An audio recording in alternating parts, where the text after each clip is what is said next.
Entrevista com Dávila.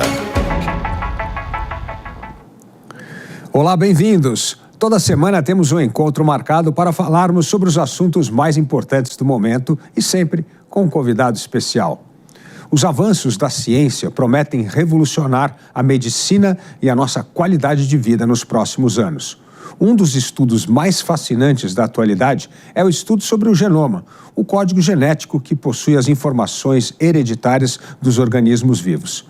Compreender melhor o nosso DNA é revelador, não apenas da nossa história e ancestralidade como povo, mas também desvenda importantes aspectos biológicos que são fundamentais para a cura de doenças, para a medicina preventiva e longevidade. A cientista brasileira e uma das mais renomadas geneticistas do mundo, Lígia da Veiga Pereira, liderou um time de cientistas que concluiu o primeiro e mais profundo estudo sobre o mapeamento do DNA brasileiro. Esse estudo traz dados, informações e curiosidades sobre a nossa formação como povo e nação, que podem explicar não só questões científicas, como também históricas e culturais a nosso respeito. Lígia Pereira é a minha convidada de hoje aqui no Entrevista com Dávila. Lígia, muito bem-vinda à Entrevista com Dávila. Um prazer estar aqui, Felipe. Obrigada. Lígia, o que mais te surpreendeu como cientista e cidadã brasileira nesse mapeamento do DNA brasileiro? O que eu achei mais lindo é a gente conseguir enxergar na biologia, fisicamente na gente, as consequências de uma história que a gente, da formação da nossa população, que a gente conhece pelos livros de história, Histórias contadas, escritas, documentadas, mas você olhar isso no nosso DNA, na nossa biologia, eu achei muito impactante, muito importante, muito lindo também. Uma das coisas que me chamou muita atenção no estudo é que do lado masculino que a gente traz a carga europeia e que, na verdade, a miscigenação vem com essa carga masculina casando com as africanas e com as índias. A miscigenação, vamos dizer, ela ocorre por essa mistura de um cromossomo europeu com esse cromossomo indígena e africano. Muito interessante, né? Isso aí até, enfim, é uma coisa que eu acho um pouco perturbadora, essa assimetria, da gente. E isso, assim, o DNA está mostrando. A gente tem mais cromossomo Y, que é aquele que só os homens têm. A gente tem mais cromossomo Y de origem europeia, enquanto que um DNA que é herdado da mãe, ele é mais de ancestralidades indígenas e africanas. Então, houve uma assimetria aí, mais homens brancos cruzando com mulheres indígenas e africanas. Isso é o que a biologia mostra. Por que isso? A gente pode levantar a hipótese de, por exemplo, quando africanos e indígenas viram o belo homem branco de olhos azuis europeu, se encantaram por eles, não quiseram mais cruzar com seus pares e passaram a só querer os homens europeus brancos. Ou, a outra explicação que é corroborada pelos livros de história, é que você tem aí uma assimetria, um povo dominador europeu, atuando sobre esses povos dominados, Então, isso também é uma marca de violência, mas que, no fim das contas, deu origem a essa nossa população com essa diversidade, essa miscigenação muito única e muito linda. É verdade. Aliás, o Jorge Caldeira, que é um grande historiador, ele mostra que, na verdade, a única forma de aliança que os índios conheciam era o casamento. Então, muito dessa união acontecia também por uniões locais, inclusive para explorar o território, para descobrir pau-brasil. Misturar os povos, Misturar os povos, interessante isso. É verdade, é verdade. Então, enfim, eu venho da área do estudo do genoma para entender biologia humana e saúde, e a gente pode depois falar sobre isso, mas a minha parceira de estudo, a professora Tabita Niemeyer, ela usa o nosso DNA para entender a história da formação das populações na América Latina. Então, essa história que ela conseguiu extrair desses genomas brasileiros é muito impressionante. E esse estudo do genoma brasileiro diferencia, evidentemente, desses estudos dos genomas mais europeu, tal, o africano, mas o que isso impacta na questão da ciência, da saúde? A gente tem uma abordagem diferente? Então, assim, você tem que pensar, deixa eu só dar um passo atrás e explicar o que é esse genoma, o que é o nosso DNA, né? Você pensar que nós todos um dia fomos uma célula, né? A união do óvulo com o espermatozoide, e essa célula começou a se dividir, a se especializar e deu origem a nós, a cada um de nós. Nós somos compostos de trilhões de células especializadas, organizadas, né? De uma maneira muito precisa. E então, uma das perguntas mais fascinantes que eu acho em biologia é como é que essa única célula soube fazer essa transformação nesses trilhões de células e como é que essas células do nosso corpo sabem o que fazer para a gente funcionar. Então, ela sabe, porque naquele momento da fecundação foi criada ali uma receita, que é o nosso genoma, é o nosso DNA. Então, é seguindo as instruções que estão ali naquela receita, que aquela célula faz essa transformação e que as nossas células estão aqui sabendo o que fazer para a gente estar funcionando. Então, o nosso genoma é essa grande receita para a formação e o funcionamento de um ser vivo. Então, a gente entender essa receita é a gente conhecer mais profundamente possível como é que a gente funciona, né? A partir das moléculas que nos fazem como é que a gente funciona e o que acontece quando algo não funciona. E a gente entendendo isso, eu posso tentar corrigir isso de uma forma mais eficiente. Então, o estudo do nosso DNA, ele traz grandes oportunidades para a melhora da saúde humana. E quando começou esse estudo profundo do DNA, você que está há tantos anos nessa pesquisa, nessa batalha dura, como é que isso se tornou, assim, uma fonte fundamental do desenvolvimento da ciência e da medicina? Olha, em 1985, né, então há 40 anos atrás, nos Estados Unidos, resolveu-se criar um grande projeto para sequenciar o genoma humano. O nosso genoma, o nosso DNA, é uma receita que tem 3 bilhões de letras, tá? Então, isso era como se, na época, a gente estivesse propondo ir à Lua antes de ter criado um avião. Né? E aí foram 15 anos de muito trabalho pela comunidade científica mundial e mais de 3 bilhões de dólares investido nisso, até que se sequenciou o genoma humano. Então, o primeiro genoma humano demorou 15 anos para ser sequenciado e custou 3 bilhões de dólares. Hoje, por 200 dólares, em 36 horas, você sequencia um genoma humano. Que né? coisa. Então, esse salto tecnológico permitiu a gente começar a endereçar questões muito interessantes, porque, enfim, nós todos somos um produto de um genoma humano, eu, você, né? Mas o meu genoma não pode ser idêntico ao seu, né? Senão nós seríamos clones, seríamos ou gêmeos univitelinos, né? Então, esse é um negócio que eu adoro fazer, essa brincadeira, até para quem está nos assistindo, né?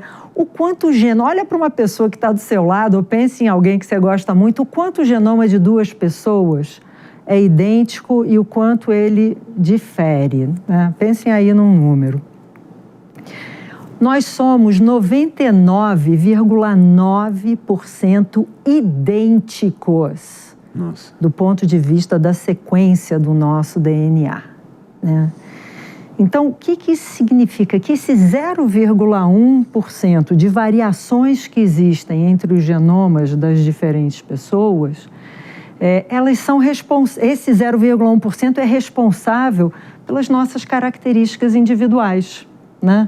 Por eu ter essa aparência, por eu ter dificuldade de produzir massa muscular, enquanto outras pessoas, né, conseguem com mais facilidade, a minha memória, a minha cognição, a minha predisposição a doenças, por que pessoas respondem a medicamentos de uma forma, outras de outra. Isso tudo está escrito naquele 0,1% de diferença que tem entre o DNA de cada um de nós. Então, à medida em que o custo de se sequenciar um genoma humano começou a descer drasticamente, eu estou falando, né, de 3 bilhões para $200, nós passamos a poder sequenciar genomas de populações, né, de centenas de milhares de pessoas, para entender como é que essas variações, essas diferenças entre o genoma de cada um estão associadas às nossas características de saúde, né? Então, isso começou na Islândia. A Islândia teve um primeiro grande projeto para fazer isso. Depois, o Reino Unido, a Finlândia. Hoje em dia, os Estados Unidos, o Reino Unido já tem um banco de dados com 500 mil genomas sequenciados. Nossa. Né, associados a dados de saúde. Então, o cruzamento dessas variações genéticas com as informações sobre saúde é que vem permitindo a gente descobrir quais são as variações que estão associadas a cada característica de saúde. E aí, o que eu vou fazer com isso? Eu vou desenvolver o que a gente chama de medicina de precisão. Essa é a medicina que vai usar também os dados do DNA do paciente para fazer uma gestão melhor da sua saúde, né? Então, você vai ter remédio customizado para tratar quase que o... O remédio customizado... Eu não vou... Exato, eu acho que economicamente não é muito viável você fazer um remédio para cada pessoa. Mas, por exemplo, os antidepressivos, né? Quando uma pessoa vai no psiquiatra, como é que ele vai escolher qual tipo de antidepressivo é o melhor? Hoje em dia é meio tentativa e erro. Não, daqui a alguns anos a gente vai fazer um teste genético nessa pessoa e vai saber dizer, baseado na genética dela, qual é o medicamento mais adequado. Isso já acontece muito na oncologia, no tratamento de câncer. Sequencia o DNA do tumor e isso já te diz qual é a quimioterapia que vai funcionar melhor, né? Você pode imaginar, quando a gente conhecer todas as variações genéticas que determinam o seu risco para câncer de mama, né? Como é que a gente faz prevenção de câncer de mama hoje em dia? A gente sabe que as mulheres, a partir dos 40 anos, se aumenta o risco de desenvolver câncer de mama, então todas as mulheres têm que fazer mamografia anual, né, para ficar lá triando, monitorando. Eu sei que tem uma fração dessas mulheres que tem uma predisposição genética muito alta e ela deveria ter começado a fazer essa mamografia com 20 anos. Né? Ao deixar para os 40, eu vou perder muitas dessas mulheres para o câncer ou vou identificar o câncer num estágio avançado. Então, a chance de sobrevida é menor e o custo para a saúde é muito maior. Né? Por outro lado, eu sei que tem mulheres que têm uma predisposição mínima, nenhuma predisposição genética para a doença, e poderiam começar a fazer a mamografia com 60 anos. Né? Então, você vê que quando a gente conseguir, através da genética, separar quem é quem, eu vou ter, primeiro, uma eficiência e uma efetividade da medicina muito maior e uma diminuição de custos em saúde. Então, essa é toda a promessa da medicina de precisão e é por isso que o Ministério da Saúde, em 2021, né, criou um grande programa nacional de genômica e saúde de precisão, que é o programa Genomas Brasil, que visa justamente incluir a nossa população em medicina de precisão para melhorar a gestão em saúde no SUS, né, e diminuir os custos da saúde. Seria fantástico. Aliás, devia ser uma coisa, né, mandatória, né? É muito legal que esse projeto vai nesse sentido. Foi muito importante essa visão, porque essas coisas estão acontecendo, né, em países europeus e nos Estados Unidos, né, que tem lá. Os Estados Unidos está fazendo um banco de dados com 1 milhão de genomas, enfim. Então, essa medicina de precisão já está sendo desenvolvida nesses países. Mas o que acontece? Como essas populações são predominantemente brancas, né, elas não representam a genética da população mundial. A gente sabe que populações de outras ancestralidades, asiática, indígena, australiana, vão ter variações genéticas diferentes. Então, a gente já sabe que essa medicina de precisão que está sendo desenvolvida hoje, ela é precisa basicamente para pessoas brancas, para populações de ancestralidade europeia, né? E quando você vai aplicar esses testes para pessoas de outras ancestralidades, a precisão diminui muito, né? Então, quando a gente viu esses dados lá em 2017, a gente falou, gente, a gente precisa ter um projeto assim no Brasil, né? A gente já sabe, né, que nós éramos esses 5 milhões de indígenas que habitavam a região, né, de vários grupos linguísticos diferentes. Os portugueses vieram, depois outros europeus.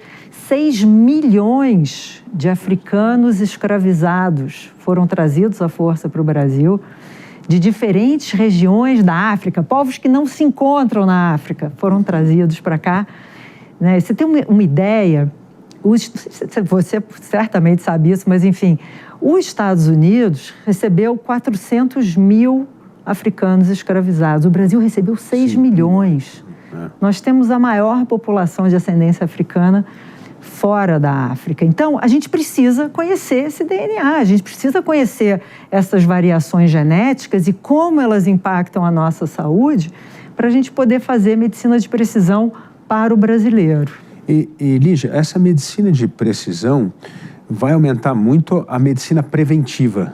Exatamente. E isso muda completamente a cultura também dentro do mundo da medicina, inclusive SUS, etc. Ou seja, nós vamos ter que agir muito mais na medicina preventiva e isso deve reduzir muito o custo da saúde pública, né? Porque sempre o custo mais caro é a última milha, o last mile, que geralmente é quando a coisa já ficou tão complexa. Exatamente. E aí o tratamento é muito custoso, não é? É precisamente, exatamente isso, Felipe. Quer dizer, a gente vai ter cada vez mais capacidade de identificar os riscos e as predisposições genéticas a doenças na nossa população e, com isso, você pode tomar medidas preventivas muito bem informadas.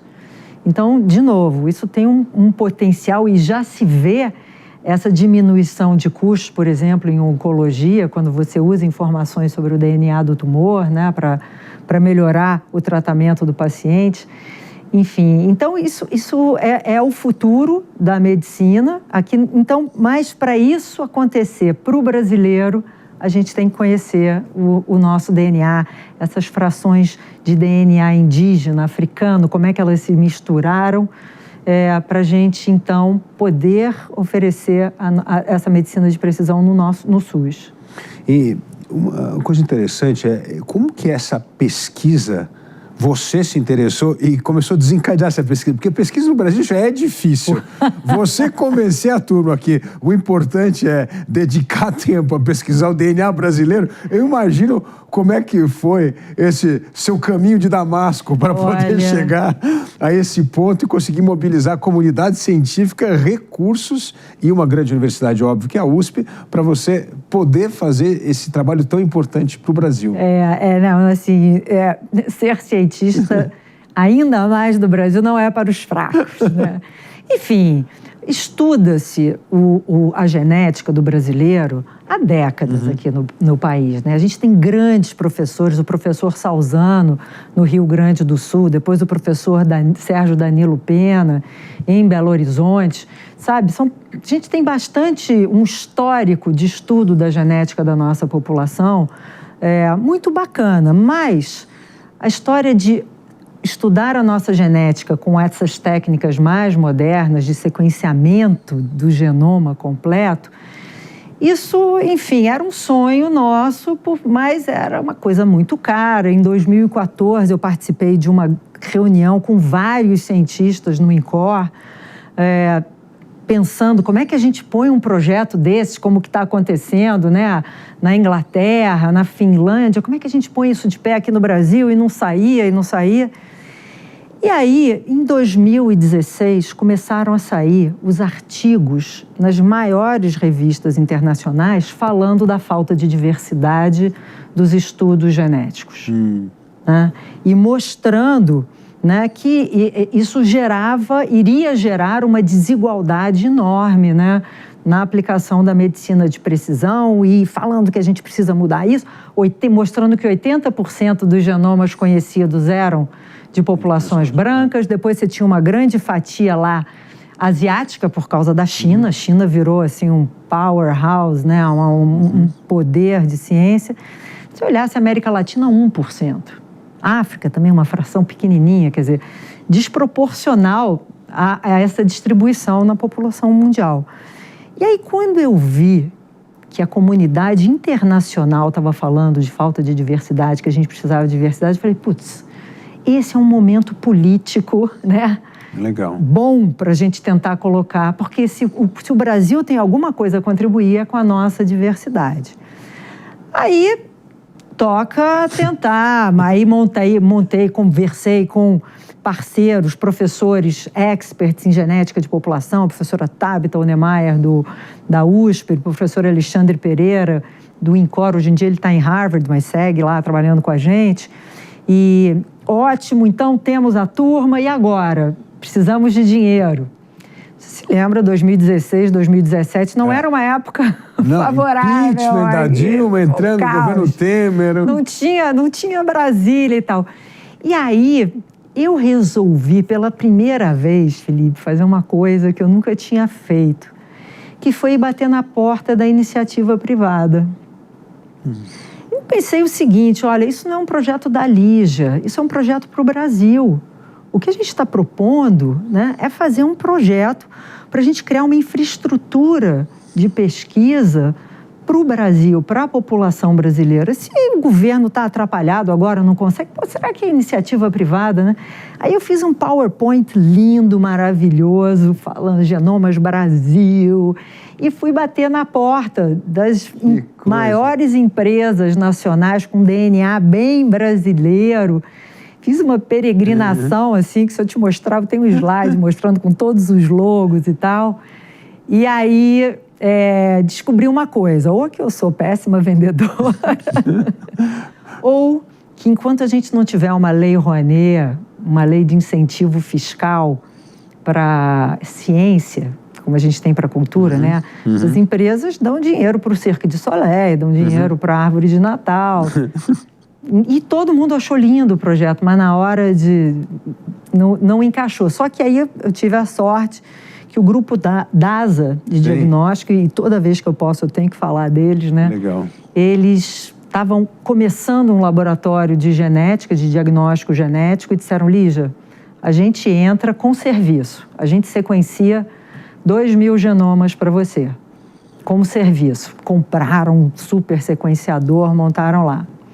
E a Google Cloud, que a gente precisa de uma infraestrutura de computação muito robusta, e a ideia de fazer em computação em nuvem, eles também nos deram crédito, e com isso a gente lançou o projeto em 2019. Em 2019, aí o governo já estava, né, mais estruturado, e aí eu mostrei o projeto para o Ministério da Saúde, na época o ministro era o Mandetta, e aí eles adoraram, eles disseram, caramba, a gente está querendo mesmo, sabe, essa coisa de medicina de precisão, saúde de precisão, está no nosso radar, é isso. Então, eles encamparam o projeto.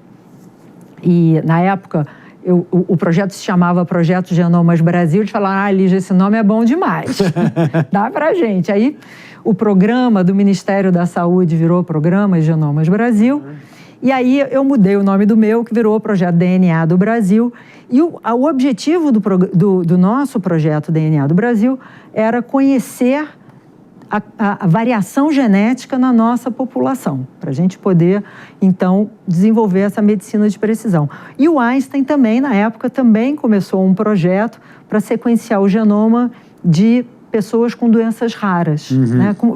Com esse foco em medicina, em diagnóstico. E aí, enfim, aí a coisa andou. Passei de 2019 a 2020, o melhor Réveillon da minha vida. Putz, conseguimos, botamos de pé, vamos começar. Aí veio o Covid, aí caiu o ministro, aí não sei. Então, demorou mais do que a gente previa. Mas fechamos, né, essa primeira fase do projeto com chave de ouro, né? Conseguimos... A gente sequenciou já... Estamos chegando a quase... A gente sequenciou nessa primeira fase uns 4.000 genomas. Nesse artigo que a gente mostrou agora, a gente mostrou os resultados dos primeiros 2.700 e conseguimos publicar isso numa revista incrível que é a Science. Mais importante revista científica do mundo. É Science e Nature que ficam lá brigando. E por que isso é incrível? Porque demonstra o valor que a comunidade científica internacional dá para a diversidade genética do Brasil, da nossa população, né? A gente conseguiu mostrar nesse artigo uma riqueza, né, que essa super revista reconheceu esse valor e publicou. Então, isso põe um holofote no Brasil muito importante, demonstra a capacidade do pesquisador brasileiro, né? Quando nos é dada a condição para a gente realizar todo o nosso potencial, né? Isso mostra do que a gente é capaz. Então, eu acho que foi muito bacana em vários aspectos. E todas as novidades aí que a gente mostrou, né? Ô Lígia, você está tocando num ponto que é fundamental, né? Um país precisa ter verba de pesquisa a despeito de governo. Precisa ser um plano de Estado. Aliás, os Estados Unidos tiveram essa revolução na ciência e na tecnologia porque tem muito dinheiro para pesquisa e desenvolvimento, mais do que o dobro do resto do mundo que se gasta nos Estados Unidos em pesquisa e desenvolvimento. E isso foi o que fez com que os Estados Unidos se tornassem essa grande meca da ciência e da tecnologia. No Brasil, nós não podemos ficar à mercê como você fez aí o seu PowerPoint tentando levantar dinheiro na iniciativa privada, ou conseguir um dinheiro aqui, outro ali, porque isso cria instabilidade na pesquisa. Se o dinheiro acabasse no meio da pesquisa, provavelmente você ia perder um monte de dado, informação, inclusive o time que você montou, você não ia conseguir manter o time junto. Felipe, você tocou em pontos importantíssimos, né? Enfim, ciência, gastos, dinheiro para ciência é investimento, né? Todos os países desenvolvidos, eles, até em tempos de crise financeira, eles dobram a aposta em ciência, porque eles sabem que o desenvolvimento científico é um modelo saudável de desenvolvimento econômico e desenvolvimento da nação como um todo, né? Então, a gente, infelizmente, aqui no Brasil ainda não tem essa visão de Estado, né? A gente tem muita variação de acordo com o governo, entre governo e, assim, na média, mesmo nos melhores governos, né? Quando eu ouço que vai precisar ter corte no orçamento, eu já faço assim, né? Porque é o primeiro que vem para cima da gente. E aí, é isso que você falou, né? É um desperdício de dinheiro, porque você dá pouco dinheiro, você vai gastar um dinheiro que não vai ter impacto, né? Desperdício de recursos humanos incrível, né? A gente tem uma capacidade intelectual aqui. Os nossos alunos brilham quando vão lá para fora. E a única diferença é que lá eles encontram condições adequadas, né, para a pesquisa. Então, essa história, por exemplo, desse programa Genomas Brasil, isso tem que ser um programa de Estado, porque ele vai criar uma plataforma de dados que é perene e que tem que ficar aí por anos e anos, porque isso vai gerar uma matéria-prima que pode gerar quase que um infinito de descobertas e conhecimentos, né? Então, isso não pode ficar à mercê das vontades políticas e ideologias. Enfim, eu estou há 30 anos na USP e há 30 anos, toda vez que muda o governo e vem um novo ministro da ciência, a gente fala a mesma coisa, olha, ciência é investimento, enfim. E vamos seguir falando isso até o fim dos tempos. Hoje, as linhas... Nos Estados Unidos sempre teve uma mistura de linhas de governo federal e estadual, né? Agora, nos Estados Unidos, o governo federal entrou numa fase de obscurantismo com a ciência inacreditável, né? Uma coisa nunca vista nos Estados Unidos. Nunca vista. Com todas as mudanças que nós tivemos de governo republicano e democrata, há anos nunca houve, né, esse espírito obscurantista que existe hoje no governo Trump. Mas no Brasil, aqui no estado de São Paulo, especificamente, a USP certamente é a universidade que tem mais recursos do que qualquer outra universidade, e a FAPESP, aqui tem a FAPESP que tem uma linha, sempre teve uma linha de crédito muito importante, né? Isso é mais ou menos de forma permanente ou também sofre muita oscilação política? Não, a FAPESP é um espetáculo. Eu brinco, né? Vocês devem ter percebido que eu sou carioca. É uma questão de honra manter meu sotaque, apesar dos 30 anos de São Paulo. Mas eu brinco que eu troquei Ipanema pela FAPESP, né? Eu fiz meu doutorado nos Estados Unidos. Quando eu voltei para o Rio, mas aí eu conheci a FAPESP e a USP. Então, a FAPESP, ela tem essa constância no financiamento à pesquisa. Você tendo mérito no estado de São Paulo, não vai faltar dinheiro para a sua pesquisa, tá? Você tendo mérito, você mostrando resultados, é incrível. Eu tenho a maior gratidão a São Paulo, assim, porque foi realmente onde eu tive o ambiente para poder realizar todo o meu potencial, uma vez que eu escolhi ficar no Brasil, né? Então, faz toda a diferença do mundo. E ela, né, entra governo estadual, sai governo estadual, ninguém até hoje teve coragem de mexer com a FAPESP. A FAPESP recebe 1% da arrecadação do estado de São Paulo e investe isso em pesquisa tanto na academia quanto na indústria. A FAPESP também tem uma linha de financiamento para startups, para promover inovação, e isso é absolutamente admirável e com muita eficiência, né? Não é aquela agência que gasta uma fração grande na própria administração, não, ela é de uma extrema eficiência e totalmente baseada em mérito. Então, enfim, isso faz com que São Paulo realmente se destaque, né? Então, eu brinco que, enfim, os Estados Unidos está para o Brasil, assim como acaba que São Paulo está para o resto do Brasil. E é uma pena, porque é vontade política, né? Os outros estados têm as suas fundações de amparo à pesquisa, então é uma questão de vontade política de cada governo estadual, né, de seguir esse modelo da FAPESP. Agora, São Paulo também teve uma grande vantagem, né, Lígia? Teve uma alternância política, mas muito dentro do bom senso, né? Nós nunca tivemos esse populismo que tem no resto do Brasil. Eu acho que isso também ajudou a blindar a FAPESP, né? Mas o importante é que você está dizendo que a FAPESP sempre teve uma atitude muito técnica, sem direcionamento político, e isso é fundamental para a pesquisa. Total, né? Exatamente. Pesquisa, você não pode ser ideológico em ciência, entendeu? Aliás, na própria agricultura, Embrapa, tudo isso é um investimento de muito longo prazo, né? Longuíssimo prazo, e olha, né, os retornos. A Embrapa revolucionou. O agro é o que é hoje em dia no Brasil, muito por conta da Embrapa, né? E é um investimento a longo prazo, mas que se paga, que dá muito lucro. Agora, Lígia, você estava explicando que essa medicina de precisão, ela pode abrir ainda mais, vamos dizer assim, entre países ricos e pobres, se nós não...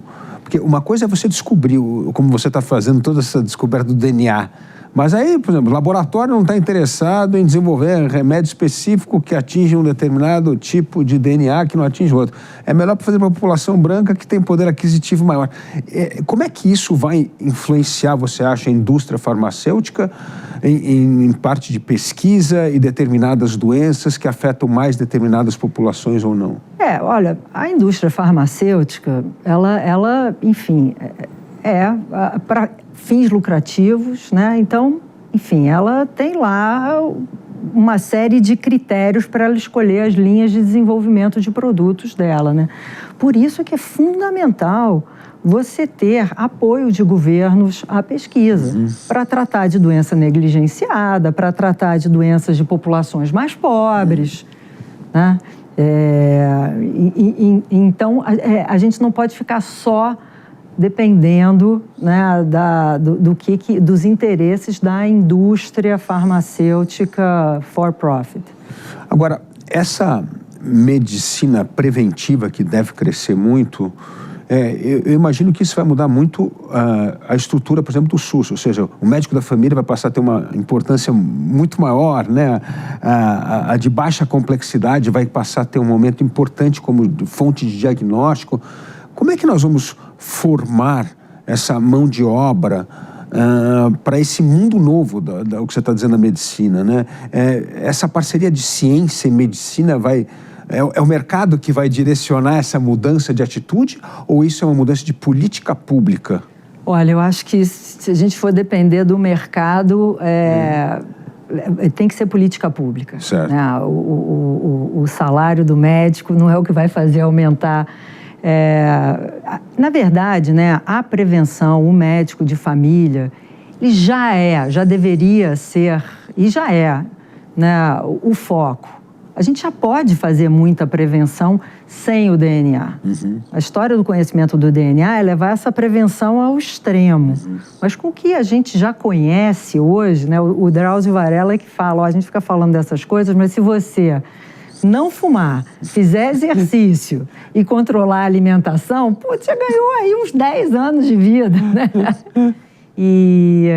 Enfim, mas você precisa muito das políticas públicas, né, para atrair pessoal, para atuar nessas áreas de medicina de família e de prevenção. E Lígia, a USP especificamente, você tem uma atividade ligada com a universidade, mas agora também você está desenvolvendo o seu lado empresarial. Tá vendo? Essa tua fase de captar recurso ajudou a te criar essa veia empreendedora aí. Conta um pouco para a gente como é que vai ser tirar a pesquisa do laboratório e transformar em negócio. Legal. Olha, a gente, na verdade, todo cientista é um empreendedor, né? Todos os projetos de pesquisa que eu já realizei, seja do camundongo transgênico, da célula-tronco, né, agora o DNA do Brasil, a gente tem que escrever um projeto. Eu não faço um business model, mas eu faço um projeto de pesquisa que tem que fazer sentido. Eu tenho que vender isso para algum investidor, eu tenho que fazer um pitch, só que não é para o pessoal de venture capital, é para as agências. Ministério da Ciência, da Saúde, para a FAPESP, né? A gente tem que vender o nosso projeto, aí eu vou ter que fazer a equipe e vou ter que apresentar o resultado.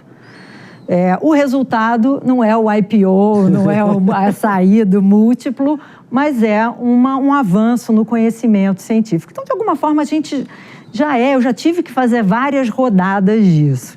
Né? Agora, eu vi uma oportunidade pela primeira vez que me fez brilhar muito os olhos de fazer isso fora da academia. Né? Então, à medida em que eu fui conhecendo essa área de medicina de precisão, do estudo de genomas humanos, e a gente começou a ver os primeiros resultados desses genomas brasileiros, e a gente viu a quantidade de novidades que saía dali, eu vi que a gente tinha ali uma oportunidade, porque essas novidades que a gente aprende sobre o nosso DNA, elas têm um grande potencial para acelerar o desenvolvimento de novos medicamentos, né?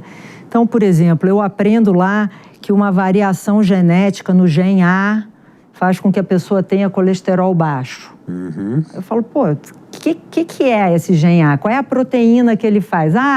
Então se eu não produzo essa proteína, eu tenho colesterol baixo, então vou inventar um medicamento para inibir essa proteína. Então essas dicas, essas pistas que a gente vai descobrindo sobre a nossa biologia no estudo do DNA, isso acelera muito o desenvolvimento de novos fármacos.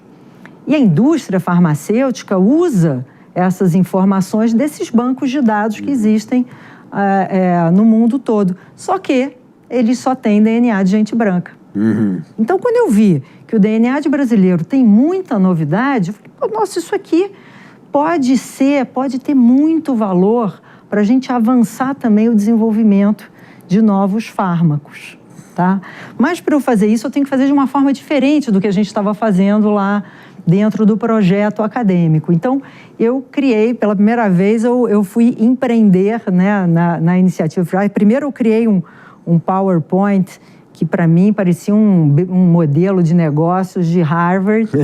Achei incrível, fui apresentar para um primeiro potencial investidor, que foi o Eduardo Mufarrege, que na época ele tinha um fundo que queria investir em empresas que vão resolver problemas do Brasil. Eu acho isso lindo, né? Essa coisa do investidor de impacto. E na época ele estava até pensando em educação, mas eu já fui enfiar lá um DNA. Aí ele olhou aquilo e falou, Lígia, não entendi nada. Parece bacana, mas não vi se isso aí, se tem um modelo de negócios que fica em pé. E aí foi super legal, porque ele contratou um consultor para trabalhar comigo e com os meus sócios cientistas também, para ver como é que aquilo poderia virar um modelo de negócio que ficasse em pé. E aí o cara trouxe várias técnicas, o Canvas, o isso e aquilo. E 2 meses depois a gente apresentou para ele esse modelo de negócios agora profissionalizado. Ele achou bacana, entrou, trouxe 2 investidores americanos, trouxe o Armínio Fraga, que é outro investidor de impacto, que está interessado... Muito em saúde, ele está fazendo... E está, né, muita coisa em saúde, está interessado nisso, né? O que essas empresas vão trazer de ganho para a sociedade brasileira? Então, muito alinhado com a nossa missão. E aí comecei a Gente. O nome da empresa é Gente, que é GEM-T, que é a união do GEM com a tecnologia, mas é uma empresa sobre gente. Que sobre ótimo a nossa nome. gente. Excelente, Nome criado por Paulo Lima, lá da Trip, né, que é um gênio da comunicação.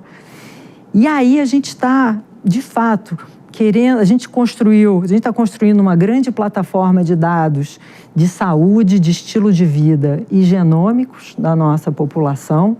E a gente tem um time de pessoal, de cientistas de dados, de bioinformatas, que ficam o tempo inteiro trabalhando esses dados para ver se a gente acha alguma pista que nos ajude a encontrar alvos para você desenvolver algum medicamento para alguma doença. Que legal, Lígia. Então é um negócio que está muito, muito bacana. Agora, são outros desafios, né? Você começa a aprender os jargões, né, dos fundos de venture capital, você tem que ficar conversando com Faria Limers, com as crianças de coletinho. Enfim, mas está sendo super legal, um mega aprendizado. Estou fazendo um MBA na marra, com o carro andando. Que bom. Mas esse DNA de cientista empreendedor você já tem, então agora... tem que fazer uns ajustes assim, de linguagem. Agora, Lígia, você tocou em 3 pontos aí, mas tem um quarto que parece que é muito em voga hoje, que é a longevidade, né? A questão...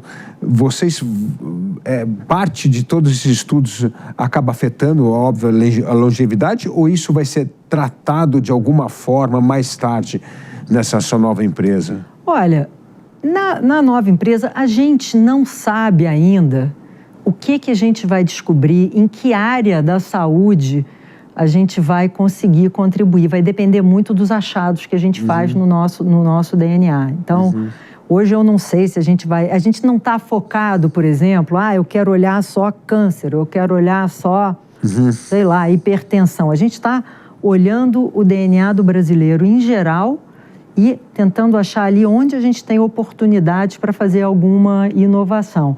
Toda inovação em saúde, de alguma forma, impacta a longevidade, ou se não, a qualidade de vida. Porque a gente tem a história da longevidade, mas a gente também tem a história do tempo de qualidade de vida, né, Felipe? A gente quer viver mais, mas a gente quer viver mais bem também, não é? Exatamente. A qualquer preço, não é para ficar aí vivo, né, com o coração batendo, mas mal. Então, todos esses estudos, de alguma forma, contribuem, né? A gente não tem existem empresas, por exemplo, que focam em longevidade mesmo, né? E aí tem uma opção de coisas aí acontecendo e tal, mas precisa de tempo para a gente ver, né, o que é fogo de palha, o que realmente se comprova a longo prazo, com estudos sérios e com bastante gente. Mas tudo isso tem, sim, um potencial de aumentar qualidade de vida e o tempo de qualidade de vida.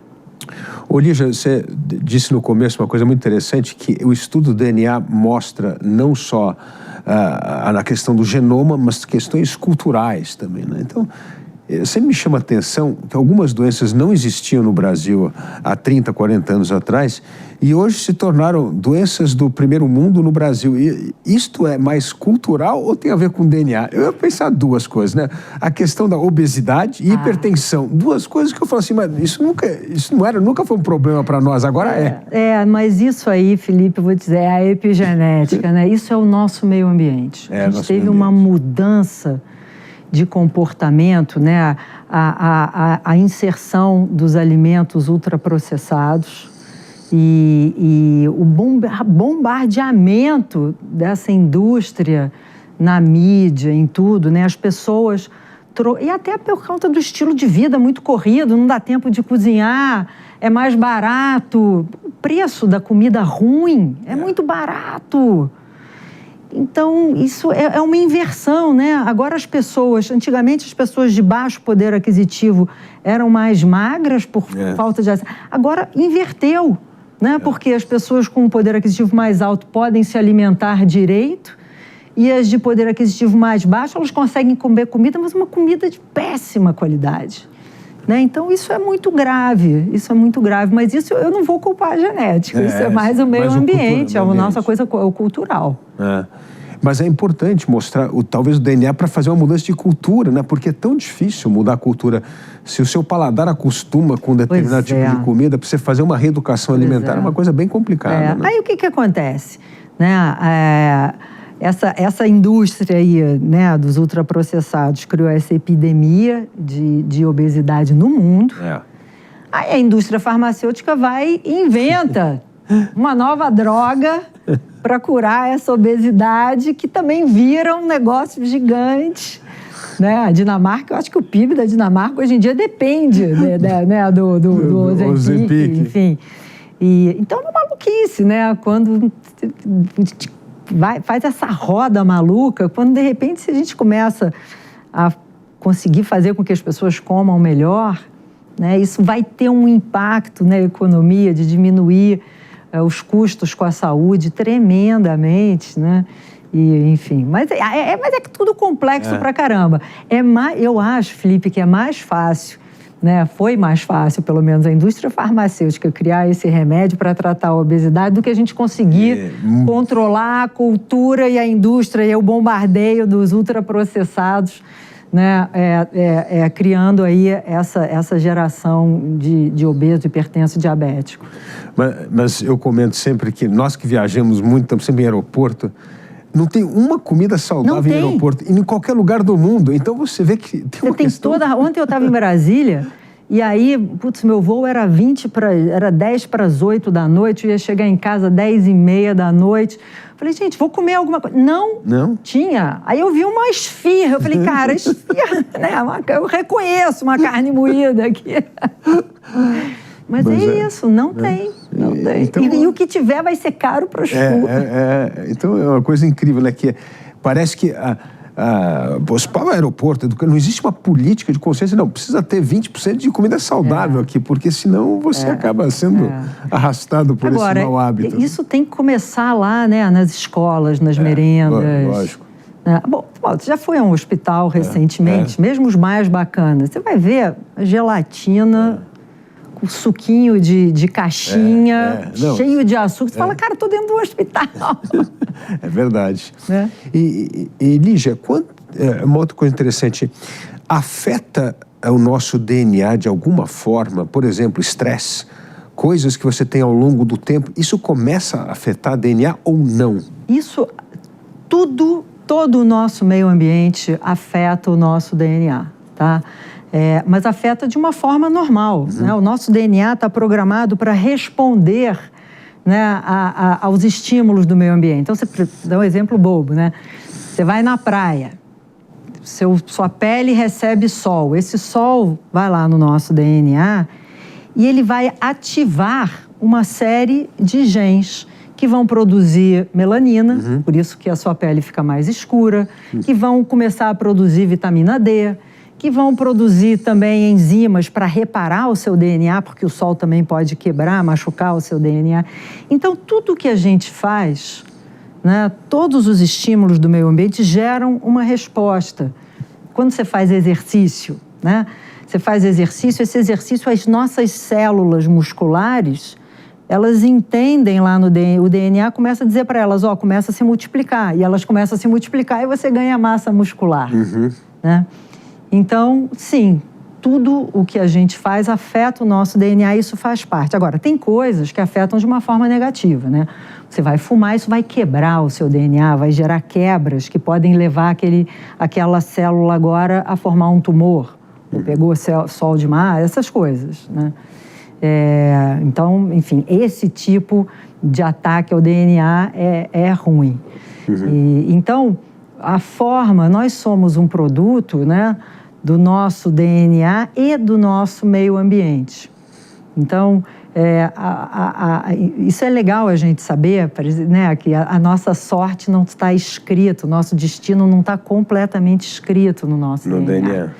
Nós recebemos nesse nosso DNA, eu tenho uma série de variações genéticas que vão dizer a minha predisposição para uma série de coisas, mas é uma predisposição. Vai ter um tanto do meio ambiente que eu, dependendo do meu estilo de vida, essa predisposição, essa doença pode se manifestar ou não, né? Então, essa é a boa notícia. E é por isso que a gente tem que conhecer as nossas predisposições genéticas, para saber exatamente onde é que eu tenho que tomar mais cuidado com o meu estilo de vida. Ô, Lígia, você também está fazendo uma coisa muito inovadora, porque essa coisa empreendedora na ciência, trabalhar junto com a universidade, eu vejo que no Brasil, muitas vezes a pesquisa está dissociada do mundo real, né? Como é que nós podemos aproximar mais a universidade do mundo real? Porque onde aconteceu isso, que você deu um ótimo exemplo do agronegócio, as universidades do agronegócio estão cada vez mais próximas da ponta do mundo real, né? Mas como traduzir isso para o restante da ciência? Olha, durante muito tempo aqui no Brasil, a gente ainda tinha muito essa muralha da China, né, entre a academia e a indústria, e uma ideologia boba do bem e do mal. Eles querem ganhar dinheiro e nós só estamos aqui pela sabedoria, pelo conhecimento e tal. Isso é uma besteira, porque o cientista, a nossa vocação é gerar conhecimento, né? E muitas vezes esses conhecimentos é o conhecimento pelo conhecimento. A gente não está pensando num produto lá no fundo, no fim. A indústria está pensando sempre em produto. Então, ela fica olhando aqui esses conhecimentos que a gente está gerando e muitas vezes ela olha e diz, opa, isso aqui que você fez e tal, pode ter esse desdobramento, né? E aí, o cientista ainda na academia pode ir levando isso, essa ciência mais aplicada, até um certo ponto. Mas chega uma hora que a vocação de transformar mesmo uma ciência aplicada em um produto, não é a vocação da universidade. E aí é fundamental essa união de forças. Essa união de forças é que tornou os Estados Unidos a potência que é, né, em termos de tecnologia. Você vê em todas as universidades, elas promovem a interação da indústria com os seus cientistas. Os grandes cientistas nos Estados Unidos e na Europa, muitos deles acabaram sendo fundadores também de alguma empresa. Eles seguem lá na universidade, mas aquele conhecimento deles levou à criação de uma empresa que está gerando um produto, e isso vai acelerar a ciência deles chegar na população. Então, o que eu venho vendo, eu acho que há mais de 10 anos, uns 20 anos aqui no Brasil, é uma mudança dessa cultura, né, em que mesmo as agências de fomento, né, a FINEP, Ministério da Ciência e Tecnologia, ou a FAPESP, com linhas de fomento, de subvenção à pesquisa em startups, em empresas, querendo justamente juntar a academia com a indústria. E então isso é muito bacana. Mesmo na USP, essa minha transição agora, eu fiquei morrendo de medo, né? A gente vem lá de uma cultura que, enfim, nem sempre tem bons olhos para cá. Uma colega minha de departamento passou por mim e falou: você agora virou empresária, que pena. Empresária é ciência na veia, o que eu estou fazendo ali na gente, né? Uma bobagem. Então, a Pró-Reitoria de Pesquisa, da USP agora é Pró-Reitoria de Pesquisa e Inovação. E estão vibrando com essa minha atividade, né? Estão querendo ver como é que eles conseguem, como é que eles podem fazer para conciliar, para que eu possa conciliar a minha atividade de docente com a minha atividade empresarial, porque eles entendem que isso é um ganho também para a universidade. Com certeza. Né? Então, é uma cultura, a gente está vivendo tempos muito bacanas nesse sentido aqui no Brasil. Bom, na própria USP, a Luiz de Queiroz é uma instituição ligada à USP que está muito engajada em trabalhar com a indústria, com a agroindústria para o desenvolvimento. E lá existe até um incentivo para os professores se engajarem cada vez mais. Então também tem uma mudança de mentalidade dentro da própria estrutura da universidade. Exato, né? Isso é muito bacana. E aí a gente tem novas gerações, né, de cientistas e professores que já vão começar suas carreiras dentro dessa nova visão de ciência que pode, né, saltar esse muro, derrubar essa muralha, né, para a gente, de fato, né, mais rapidamente conseguir levar esse conhecimento para a sociedade. Minha última pergunta, curiosidade aqui é o seguinte: o Brasil, uma das maiores potências do Brasil hoje é a bioeconomia. E a bioeconomia vai exigir muito essa parceria da universidade com as empresas para desenvolver esse enorme potencial. Você acha que isso pode ser um futuro importante no Brasil nessa área de pesquisa e desenvolvimento de negócio? Eu tenho certeza que isso é uma área super importante, que a academia tem muito a contribuir com isso. A gente tem cientistas brilhantes na área, né? E você tem aí uma série de incentivos do BNDES, da FINEP, para parcerias entre a indústria e a academia em áreas estratégicas, e uma delas é essa. Então, eu acho que a gente está com as peças todas aí no lugar, né? O que a gente tem que ter é uma constância. Isso são investimentos a muito longo prazo, e você colocou super bem. Isso tem que ser política de Estado, isso não pode ser interrompido porque mudou o governo, que eu não sei o que, sabe? Porque são investimentos a longo prazo, mas que se pagam e geram um crescimento enorme para a nossa sociedade. É a política não atrapalhar e o Estado ser um bom parceiro. É isso que a gente exatamente. precisa. Lígia, muito obrigado pela sua participação aqui na Entrevista com o Dávila. Foi uma ótima conversa. Acho que vai abrir a cabeça de muita gente que está nos escutando aqui. Legal, super obrigada pela oportunidade. E a gente fica por aqui. E para você que gosta do jeito Jovem Pan de notícias, não deixe de fazer a sua assinatura no site jp.com.br. Lá você acompanha conteúdos exclusivos, análises, comentários e tem acesso ilimitado ao Panflix, o aplicativo da Jovem Pan. Obrigado pela sua companhia e até o próximo Entrevista com Dávila. Entrevista com Dávila. A opinião dos nossos comentaristas não reflete necessariamente a opinião do Grupo Jovem Pan de Comunicação. Realização Jovem Pan News.